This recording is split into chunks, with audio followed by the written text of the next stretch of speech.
Okay, good morning, everyone. My name is Yuban Meng, CalPERS new CIO. First of all, I would like to thank you, especially our CEO, Marcy Frost, for selecting me as CalPERS CIO. So CalPERS is not new to me, but I may be new to some of you, so please allow me to give you a brief introduction of myself. I first came to the United States in 1995 for graduate studies at UC Davis and then at UC Berkeley. And after graduation, I worked on Wall Street at Morgan Stanley, Lehman Brothers, and Barclays before I joined CalPERS the first time in 2008. And some of you asked me the question, why among all the options that I decided to come back to CalPERS again? And the answer actually is quite simple. So I'm a firm believer of CalPERS' mission, which is to serve those who serve California. And I enjoyed working with you in the past and believe together we can bring more success to CalPERS in the future. And success for CalPERS is really defined as achieving the required rate of return. And hence the title of my presentation today, Achieving the Required Rate of Return. And please allow me 40 to 45 minutes or so to discuss with you my visions for the investment office and how we plan to achieve the required rate of return. And please feel free to ask any questions during the presentation. We'll also have a Q&A session in the end of the presentation.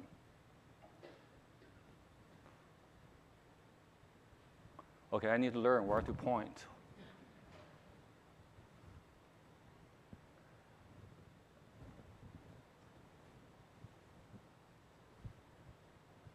I think Eric Baxton in the recent past had the same technological issue.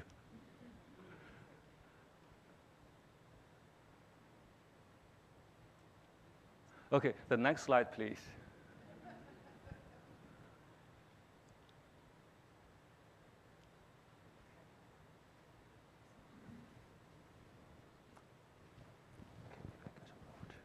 Oh, okay. So now we're up. So the talk this morning consists of 5 parts. First, we'll start with the challenges and opportunities we face as CalPERS to set the scenes. And after that, we'll discuss what it takes to be a successful investor, and particularly what it means for CalPERS. And then followed by a discussion on why investment outcomes are uncertain, and what we can do to increase the odds of our success. And section 4 will talk about my visions for the investment office and how we plan to achieve the required rate of return. And then I will conclude with my first 180-day plan. Next slide, please. So let's start with challenges first. Next slide, please. I really applaud your action in lowering the discount rate to 7%. And, but just as a sober reminder, this is a return that we did not achieve in the past 10 years or the 20 years, periods ending June 30th. And on a forward-looking basis, it looks even more challenging to achieve this required rate of return for the following reasons.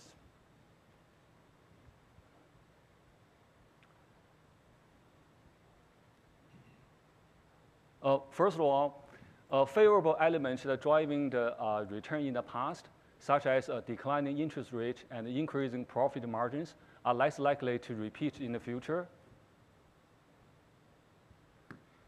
Valuations of all major asset classes are high today, so which may imply a lower return in the future. Global economy is expected to grow at a slower pace due to unfavorable trends such as demographic and productivity gain. And the global financial markets, the capital markets, are becoming increasingly efficient with stronger global competitions, which leaves fewer opportunities for us to generate excess returns.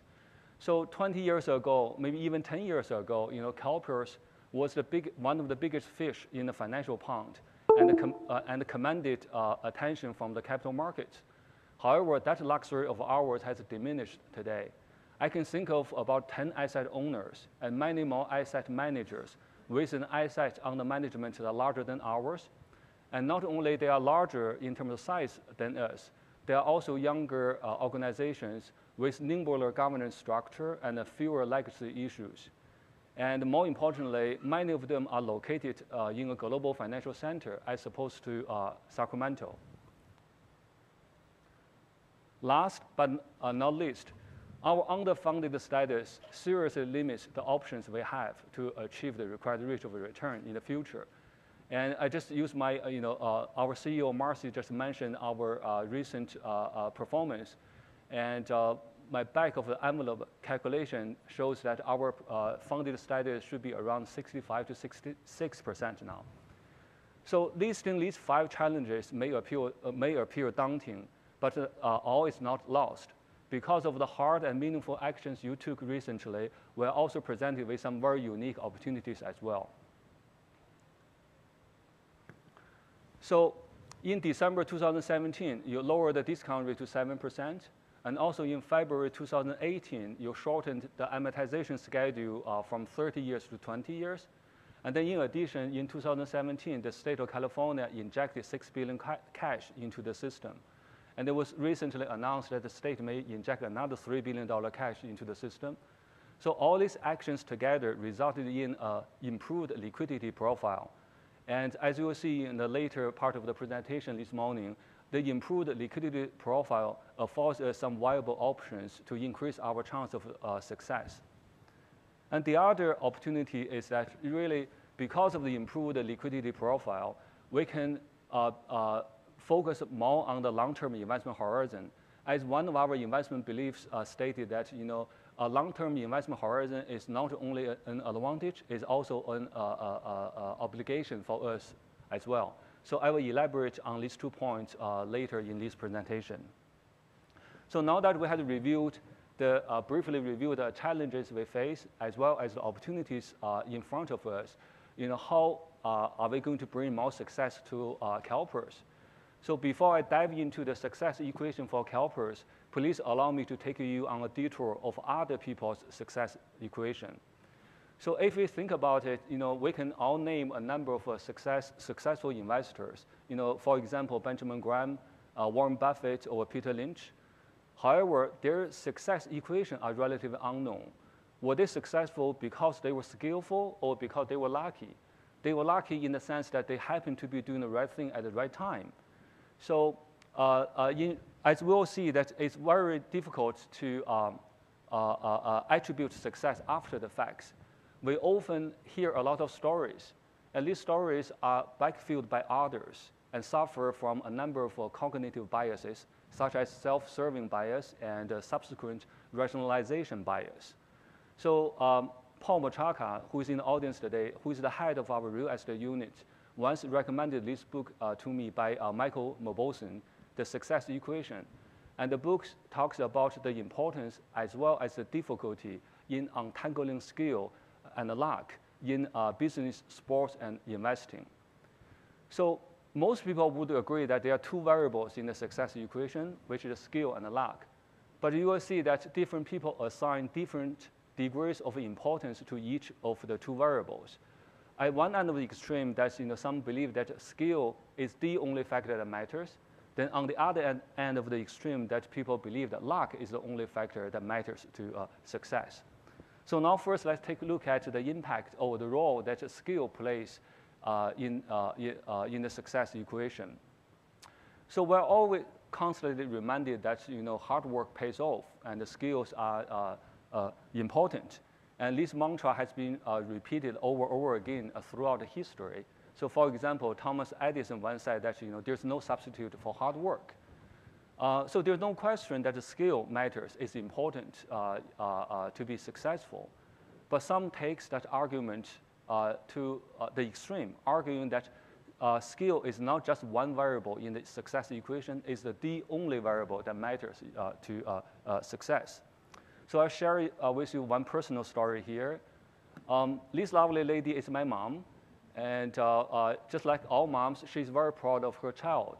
So as the saying goes that there's only one perfect child in the world, and every mother has it. So she's no different, she's no exception. She likes to brag about me, and that is okay, but sometimes she embarrasses me. However, I have to say that recently I really embarrassed her. So as the news broke out that I was selected as the CIO of CalPERS, not only she went out to buy dozens of copies of newspaper to give to her friends and neighbors, she also went out to open a stock broker's account. And after that, pretty much she would call me every morning asking me that whether the stock in her portfolio would go up on that day or not. And I would tell her that it really depends on the fundamental of the company, the technical factors, the sentiment factors, and even on top of that, if I knew everything, even on top of that, there's still uncertainty, the random nature of the outcome that I don't know. So basically, I couldn't give her a deterministic answer about her stock portfolio. So after a while, she stopped calling me. And later, I learned from my brother that she became really worried about me and what I do for a living. And more importantly, she's really worried that how could I manage the retirement security of other people if I cannot even tell my own mother with certainty whether the stock will go up on that day or not, right? So I must be no good at what I do. And what made the matter even worse is that she also convinced her friend to open a stock broker's account. And my lack of a perfect foresight was how I embarrassed her in front of her friends. So this incident really made me think. So that in her mind, and she's not alone on this, that the world we live in is a deterministic world. And all that matters is skill. If you want to be successful, once you have the skills, you should be able to do it. So in her mind, again, she's not alone on this, that if I had gone through all the training and the educations which she paid for, and if I had acquired all the skills, and I checked all the boxes, I should be able to predict the future with certainty. So in her mind, that the only variable that matters to the success equation is skill. So now let's take a look at, she took that argument to one end of the extreme, that skill is the only factor matters. Now let's take a look at the role that luck plays in success.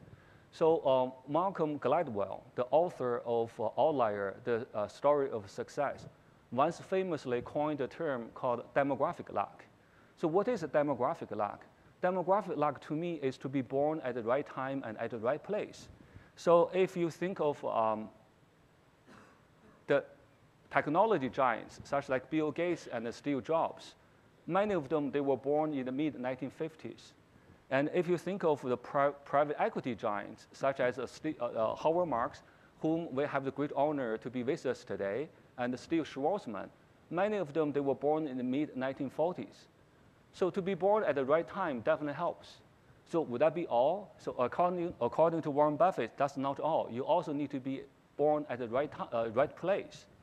So Warren Buffett once famously said that, quote, I have had it so good in this world, the odds were 50-1 against me when I was born in the United States in 1930, instead of some other country where my chances would be way different, would have been way different. So unquote. So it means that these successful businessmen and investors, they all agree that luck, it is an important variable in the success equation. But just like my mom took the argument that skill is important to the extreme, saying that skill is not just one important variable, skill is the only variable that matters. So there are also people taking the argument that luck matters to the other end of the extreme, that saying luck is not only just one variable in the success equation, it is the only variable that matters. So in conjunction of this presentation, we also provided 2 articles for you. And one of the time article discussed the short article by Nassim Taleb, whom you know very well. By Nassim Taleb's article on why it is no longer a good idea to be in the investment industry. So basically, that article argues that the world we live in is contrary to from what my mom sees it. The world we live in is totally random. And skill doesn't matter at all. It only matters is luck. So the argument goes like this. The asset management industry is a winner-takes-all industry. And by definition, there will always be a winner. So even if you are the most successful or most skillful investor or asset manager, but if you are not lucky quickly to be the lucky winner right away, you may not have the chance to prove that you have the investment skills because the lucky winner will take the business away from you. So this is the argument on the other extreme, saying that luck is the only factor matters. And the danger of this simplistic view is that you would just give up and leave the retirement security of millions to chance. And that certainly is not our plan of being successful.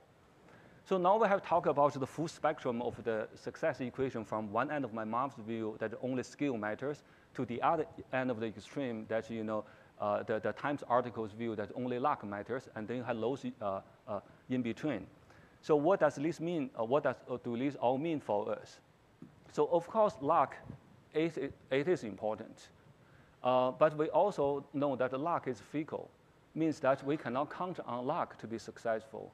As a 19th century American author, Bret Hart, once said that, the only sure thing about luck is that it will change. So counting on being lucky to be successful is not a strategy. Then we just say that there are two variables in the success equation, skill and luck. So we cannot count on luck to be successful. So we're left with the choice to make sure that we have the investment skill to be successful. So now however, as I'll show you shortly, it's very difficult to know whether one has the investment skill or not. Now let's say there's one fund manager, a successful fund manager with a top quartile performance approaches you and asks you to invest in his or her fund. And as Appendix 1 shows that just to be 95% confident about his or her past top quartile performance are truly because skill, just to be 95% sure, you need at least 15 years of data. And that is a lot of data. Not many fund managers have that long track record. And even if someone has 15 years of data, you are still left with 5% of chance of uncertainty, right? Because 15 years data only give you 95% confidence that this top performance was truly from skill, not luck. So this shows that it's very difficult to know whether you have the skill or not. And here, the second article will provide you that give you a real example. So there's one successful, actually quite legendary investor on Wall Street who outperformed S&P 500 for 15 years straight from 1991 to 2006. So this manager had a 15 years track record, right? And with that performance, one may feel that he got it. I finally found an investor truly has the skill, right? And if you had invested in his fund from 2006, you would have, from 2006 to 2011, you would have lost a cumulative 52%. So this again shows that it's very difficult to know whether an investor truly has an investment skill or not. So we talk about that, there are two variables in the success equation, skill and luck. And we just discussed that, luck is not obtainable. Counting on to be lucky is not a viable investment strategy, right? But then processing the skill or not is not knowable. So are we doomed in the search of a success equation? What do we do? So with that question, actually, this exercise of looking at the two variables in the success equation is not all for nothing. Actually, it helps us, particularly long-term investor, answer two very important questions. The first question is, how do we judge investment decisions? So because of the random nature of luck, there's very poor correlation between investment decision quality and the short-term outcome quality. So as a long-term investor, instead of chasing after the short-term winners, we should focus on developing a strong investment decision-making process. An investment decision-making process that is built on our comparative advantages. An investment decision-making process that is repeatable and scalable for CalPERS. And also investment decision-making process that is protected by an appropriate governance structure. So basically, focus on what you have more control over. Focus on your comparative advantages. Then we can mitigate the impact of random luck. The second question is really about the search of the right mix of skill and luck in the success equation. So the bad news is that as we just saw, we cannot easily separate skill and luck clearly. However, the good news is that we do not need to know exactly what's the right mix of skill and luck in the success equation. All we need to do is to acknowledge that both skill and luck matters to success. So this is my most favorite book of last year, 2018, Thinking in Bets by Annie Duke, who is world champion of poker. A profession involves making smart decisions when you do not have all the facts. So this book to me is not about gambling at all. It has everything to do with making investment decisions in a world that's fraught with uncertainty. So in her book, she argues that there are two reasons for uncertainty. One is an incomplete set of information, means that we don't have all the pieces of information we need to make an investment decision. And the second reason for uncertainty, there are factors outside of your control, the luck component. So there are two reasons for uncertainty, why investment outcomes are uncertain. So next session, I would like to build the connection or the linkage between the two variables in the success equation, skill and luck, to the two reasons why investment outcomes are uncertain. So when we make investment decisions, we often make some assumptions about the future return distribution. And it's in this context, incomplete information means that we do not know exactly what the future return distribution looks like. It can be this black line distribution. It can also be this orange line distribution, or it can be any other distributions. So this means that we do not have the complete set of complete set of information. And even if we knew exactly what the distribution would look like, for example, the black line distribution, we still do not know what the random drawing is going to be. The random drawing from that distribution could be on the left, could be in the middle, or could be on the right. So that is the factors outside of your control, the luck components. So we see how these two variables in success equation linked together with the two reasons why investment outcome are uncertain. And as we will see, that there are things we can do to improve our skill. There are also things that we can do to mitigate the impact of random luck components. So now let me take you back from the detour and back to CalPERS. What do all this mean to us, and what are the ingredients of our success equation? So in our case, the skill factor for us is really to gain a more complete set of information, to improve our knowledge base, to improve our investment skills. By doing that, we'll be able to shift or to reshape the future return distribution to our favor. For example, let's say the black line distribution is our base case.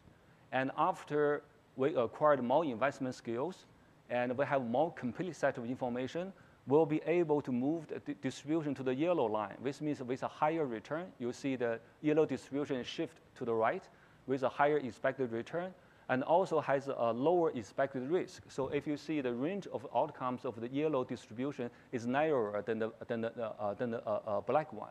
So that's our skill factor, means that by working on getting a more complete set of information and improve our investment skills, we'll be able to reshape the future return distribution.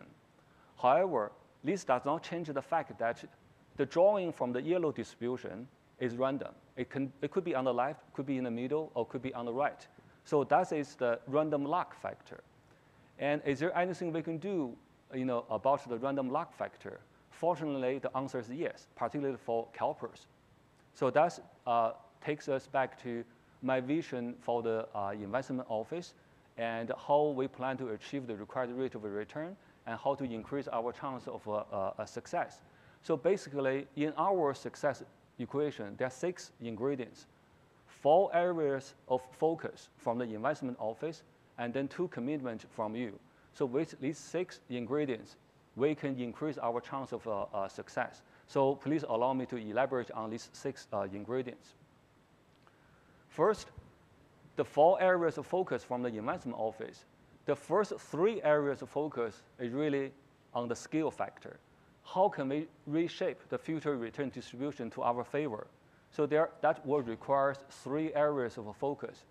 Focus area number 1 is to improve our investment capabilities, particularly to improve our investment capabilities in asset allocation and our investment capabilities in less efficient markets, such as private equity markets.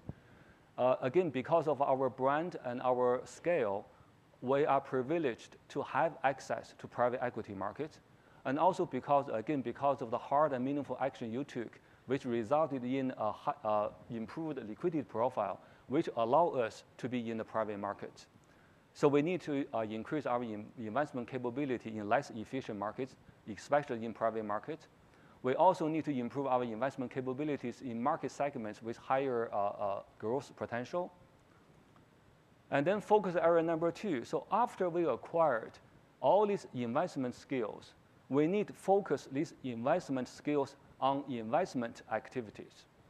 So investing is a highly competitive and demanding profession, and we cannot be distracted by non-investment activities. And even within the investment activities, we need to promote a total fund approach, where the resources and the risk are allocated proportional to its potential contribution to the total fund benefits. So basically, resources are not unlimited. We need to prioritize. First, we need to prioritize between investment activities and non-investment activities. And then within investment activities, we need to prioritize according to its potential contribution to the total fund benefits.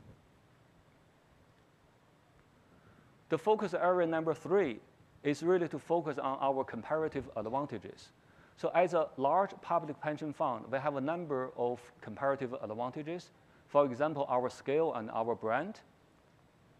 And we invest in all major asset classes, which comes with the synergy across all the asset classes, particularly in the form of information sharing and the deal flow sharing. And because of the perpetual nature of our fund, and also, again, because of the improved liquidity profile, we can really afford to be a long-term investor. And long-term investment comes with the benefit of illiquidity premium, plus other factors that takes time to materialize in the marketplace. And that's where we can capture the long-term trends as well, such as demographic changes, climate change. These are all the long-term trends, requires a long-term investment horizon. And again, because of the actions you took recently, we are more able to be a long-term investor now. So that is another one of our comparative advantages. We need to continue to build a diverse and inclusive culture in the investment office. And we need to continue to leverage our the set of established investment beliefs, which have served as a guiding principle for our investment activities in the past couple of years. And I saw this morning one of the key architects behind this investment belief work, Janine Gilead, is here with us today. So thank you very much for the great work in the past. And then we also need continue to be innovative and to explore different business models. As I mentioned in the very beginning, that in the past 10 years or 20 years, when the market element were more favorable than the future, we did not achieve the 7% of the return. And it would be irrational to expect a different result if we do the same thing over again. And for that reason, I again applaud you and the staff for exploring the different private equity models, the Pillar 3 and the Pillar 4. And basically, the markets do not stand still. Our global competitors do not stand still. And our own characteristics do not stand still. So we need to innovate. We need to evolve as the market opportunity size evolve around us. So with these 3 areas of focus, as I said, this work helps us on the skill factor by getting a more complete set of information. So this slide, I use a hypothetical example, a numerical example, that our goal is the middle line to achieve the 7% of return. And now let's just say that our base case of the probability of us being successful in achieving that required rate of return is a 50%. So let's just say that is the base case. Now, with the 3 area of focus I just mentioned, focus on investment capabilities, focus on investment activities, and focus on our comparative advantages. Now, let's say with these 3 areas of focus, we'll be able to shift the return distribution to our favor, means that with a higher return to the right. And with that, let's say we will be able to increase our chance of success from 50% to 57%. And also with the same 3 areas of focus, we'll also be able to reduce the expected risk of our future return distribution, so that the range of outcome will be narrower. And now let's say that with that change, we can further increase our chance of success from 57% to 60%. However, again, that does not change the fact that the drawing from this distribution is random. There's still 40% of the chance we may get a drawing on the left, means that we don't achieve our required rate of return. So that's a luck factor. We've been talking about the luck factor, the factor outside of our control. So are there anything we can do about the luck factor? So according to the Time magazine article, there's nothing you can do. We are completely helpless in front of a luck factor because the asset management industry is winner take all. And if you are not lucky right away, you're out of the game, right? However, that's not exactly the case for CalPERS. The reason luck plays such an important critical role in success is because in the asset management industry, outside investors chase after short-term winners by redeeming from the other asset managers who happen not to be the short-term winner, right? CalPERS doesn't have any outside investor. CalPERS is the asset owner, means that we manage our own money. So as long as we do not redeem from ourselves, we can mitigate the impact of the random luck on our long-term performance. So now the key question is, how can we avoid redeeming from ourselves? And that comes to the focus area number 4, which is a long-term focus. So again, as I said, that we should focus on the long term and do not succumb to the short-term outcome biases. We also need to acknowledge that luck matters. And when bad luck happens, keep calm and carry on. That's another phrase I learned from Janine, who is sitting back here laughing right now.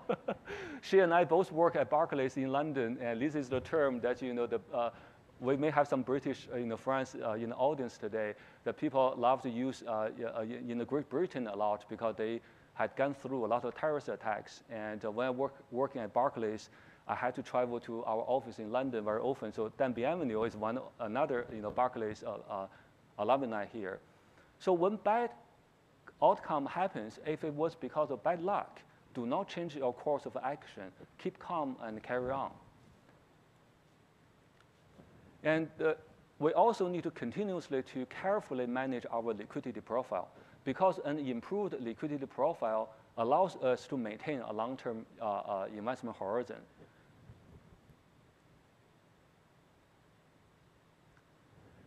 So with our improved liquidity profile, plus the fact that we are our own asset owner, we don't have any outside investors, we will be able to focus on the long term. And as Appendix 2 and 3 show that the long-term focus also helps us to reduce the return volatility. And the return volatility, in turn, helps us stabilizing the contribution rate, which is of great concern to our stakeholders.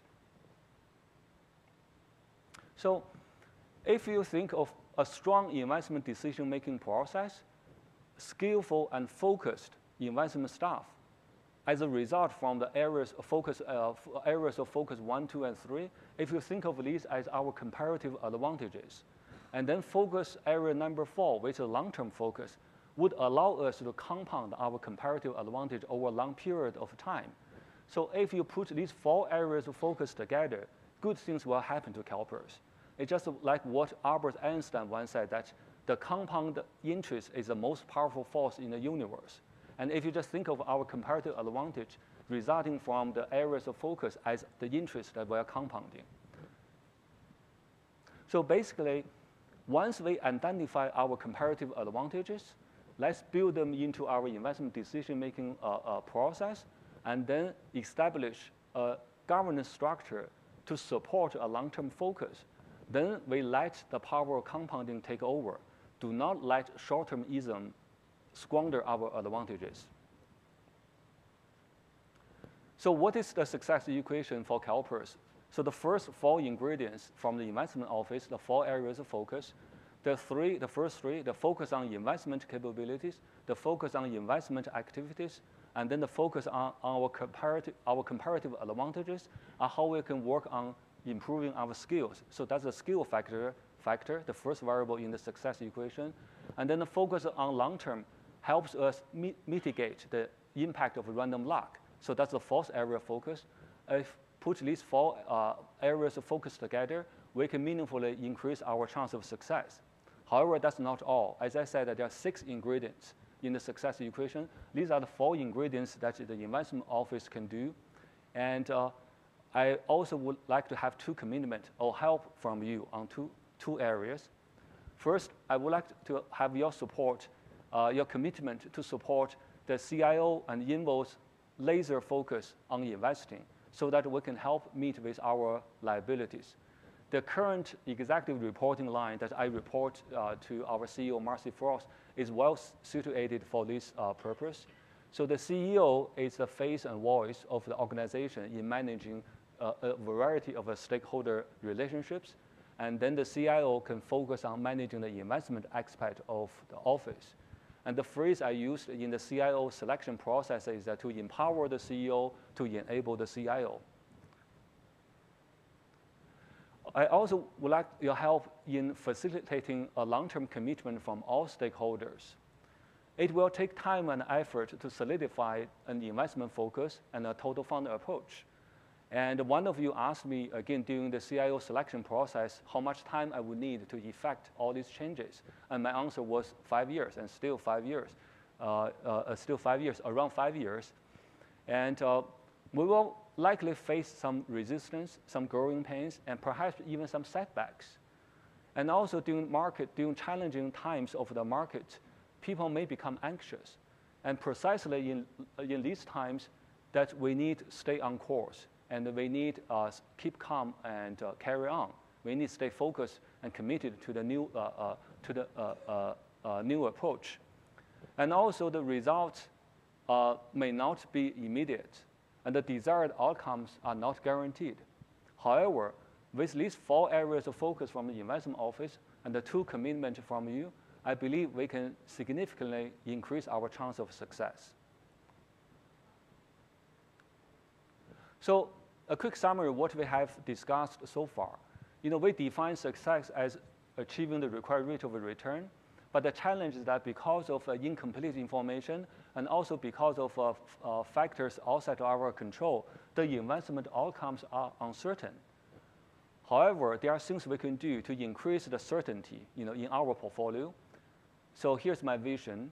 The first 3 areas of focus, working on getting a more complete set of information by improving our skill set, plus a long-term focus, which helps us to mitigate the impact of random luck.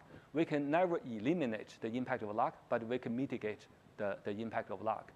And these 4 areas of focus plus 2 commitments from you, the commitment to support the CIO, the investment office, to focus on investing activities, and your commitment to facilitate a long-term commitment to the new approach from all stakeholders, we can significantly increase our chance of success.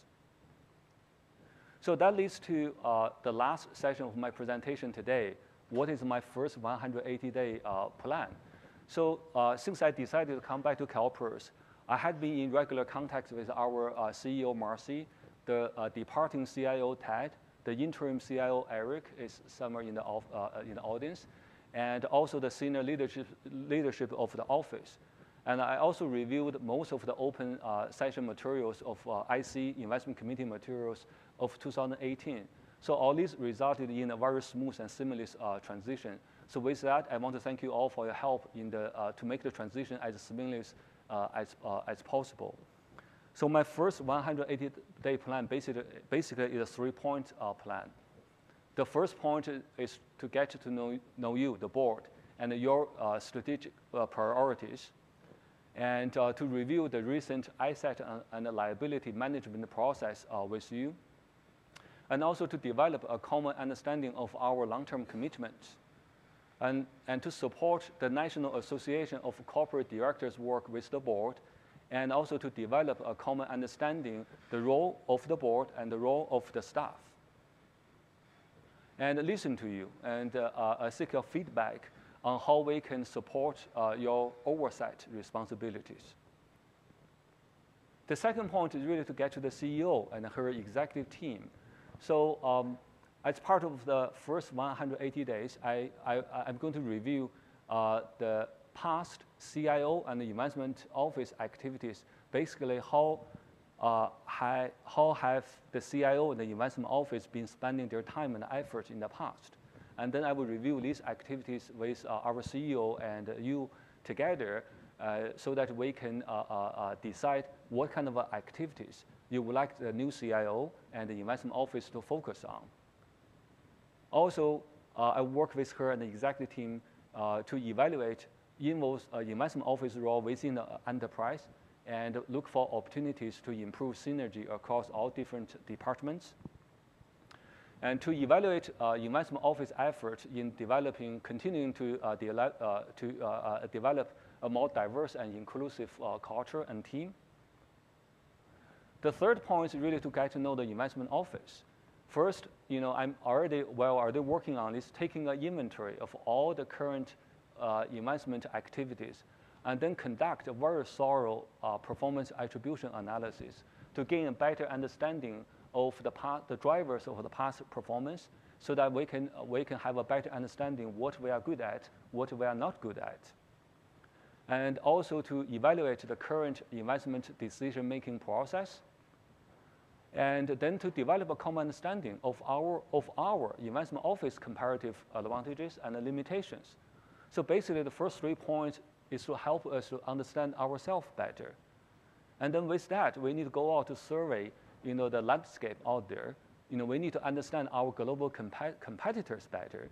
So basically, who are there doing what and why, and how are they doing it? And once we know ourselves and know our competitors, then we can determine our strategic positioning in the financial market. And after that, we can identify the core competencies in the office and then opportunities for improvement. We'll continue to evaluate the external partnership. So basically, my plan for the first 180 days for the investment office is to conduct a gap analysis to know where we are today, where we would like to be in the future, and what we need to do to get there. So this is very ambitious 180-day plan that will require prioritization, sequencing, and pacing.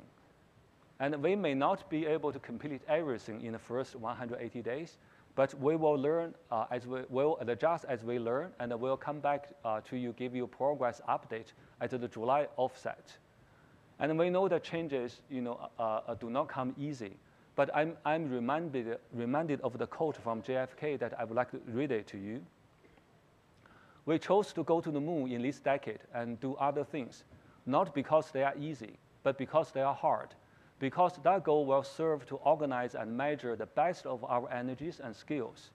Because that challenge is one that we are willing to accept, one that we are unwilling to postpone, and one which we intend to win. So that concludes my prepared remarks. And again, I want to thank you for selecting me as as CalPERS' new CIO. I'm honored and humbled by the responsibility. However, I believe that if we work together, we can significantly increase our chance of success. With that, thank you, and we are ready for any questions.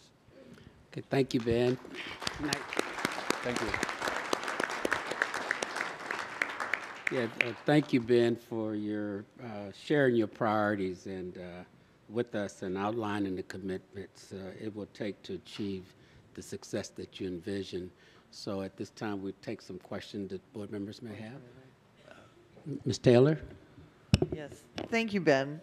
That was a great presentation. I love the part about your mom. Whose mom doesn't do that, right? Thank you. She doesn't know yet, but I'm sure she will get on YouTube and to check out the video I'm later. Sure. I'm sure. I just wanted to also thank you for outlining kind of where you want to go with this. I think one thing I really appreciate from an organizing point of view is that you even came with an ask for us. So I feel that I'm speaking for myself, but of course I want to support your vision for the future. And I think the only thing I had a question on, and let me go back to it real quick, was, so you're talking about your 5-year focus, with your 4 points, and you have investment activities and investment capabilities. So getting the odds on our side. So can you kind of expand on that? What do you mean by that?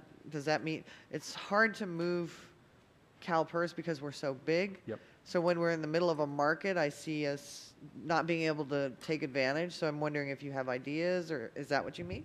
Yeah. So thank you.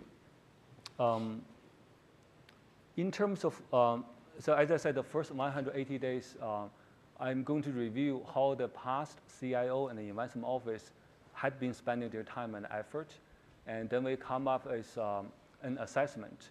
What are the investment activities? What are the non-investment activities? And then as we're doing the performance attribution to better understand, the drivers of our past performance, then we have a better understanding what we are good at, what we are not good at, and what we need to be good at. So that's what I mean by investment capabilities. Let's find out where the gaps are, and then we have a plan in developing that investment capabilities. And once we acquired all the investment capabilities, we need to apply that capability on investment activities. So as of now, I cannot give you the exact statistics, but from my past conversation, my previous working experience here for 7+ years, and then the conversation with senior management in the investment office, the common theme is that we're doing too many things, right? And we are not spending enough time on the investment activities. So at least that's the feeling. I would like to see the data. So we'll see the data in a couple months. And in terms of short-term market volatility, what you mentioned about our size, you're absolutely right. So size can be our enemy, can also be our friend. So friend, because our scale, we can get access to certain investment opportunities, certain kind of general partners, GPs, because of our size. And also because of our size, we can, to a certain extent, we can get favorable terms in the marketplace.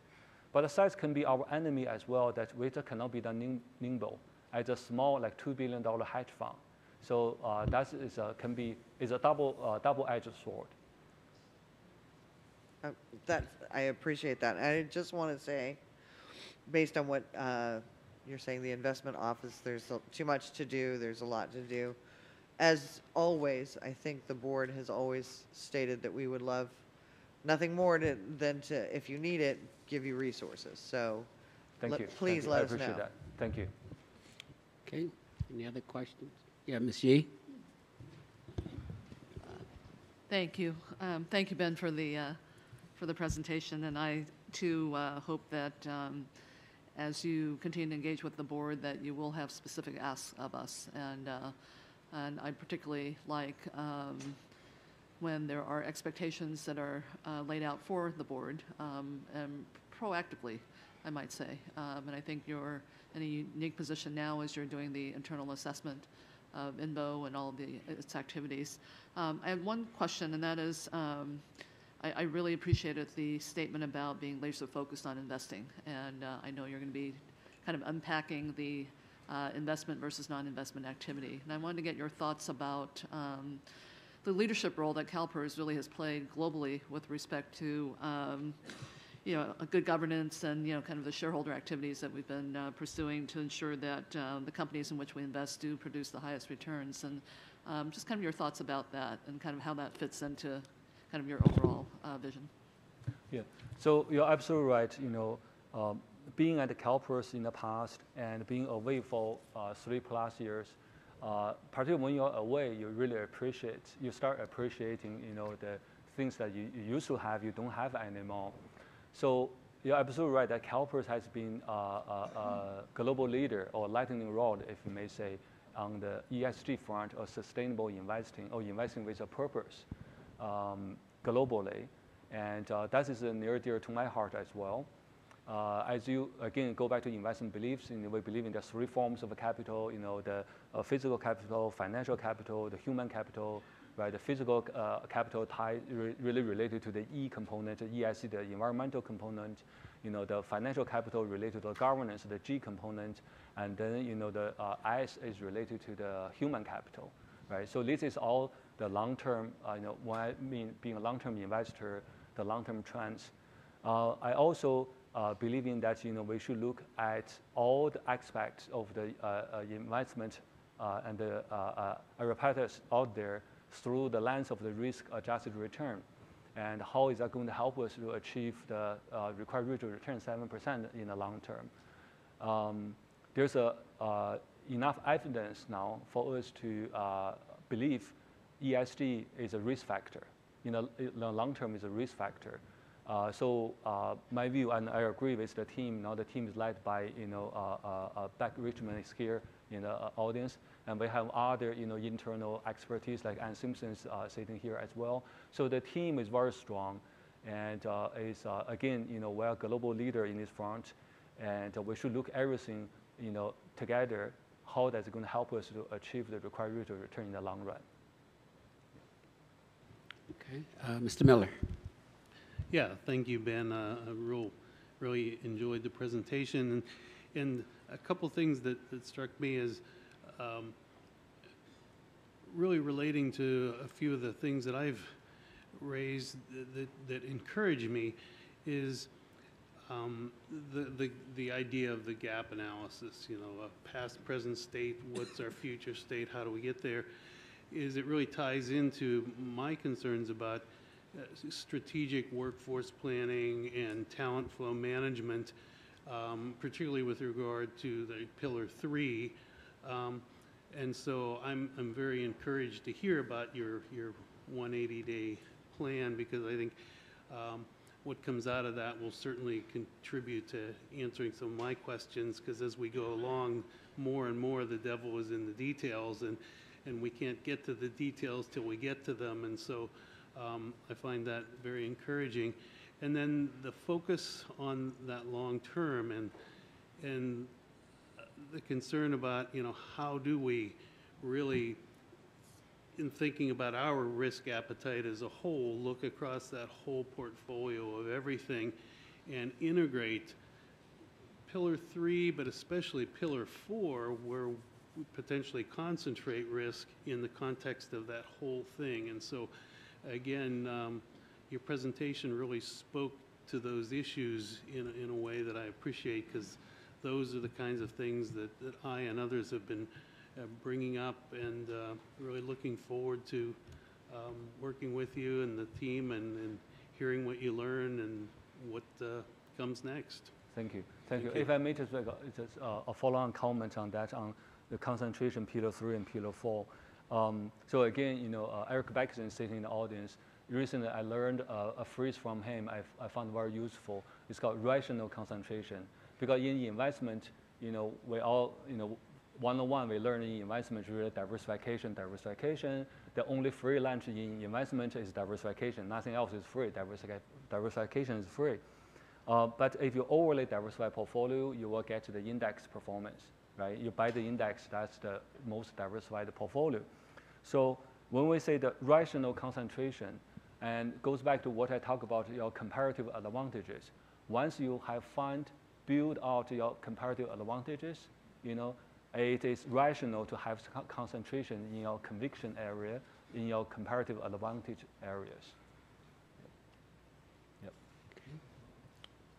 Okay. Mr. Perez.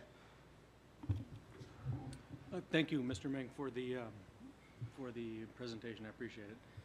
And as far as your asks of us and the commitments that you're asking, I am completely supportive of both your focus on investments, getting us to 100% funded, and I will do my part to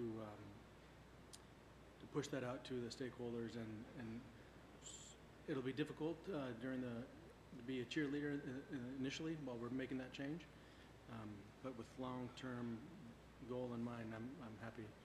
So as far as your asks, you got my support. Thank you. Okay, thank you. Okay, seeing no further questions, next up is a presentation on return dynamics in today's financial market with Howard Marks from Oak Tree Capital.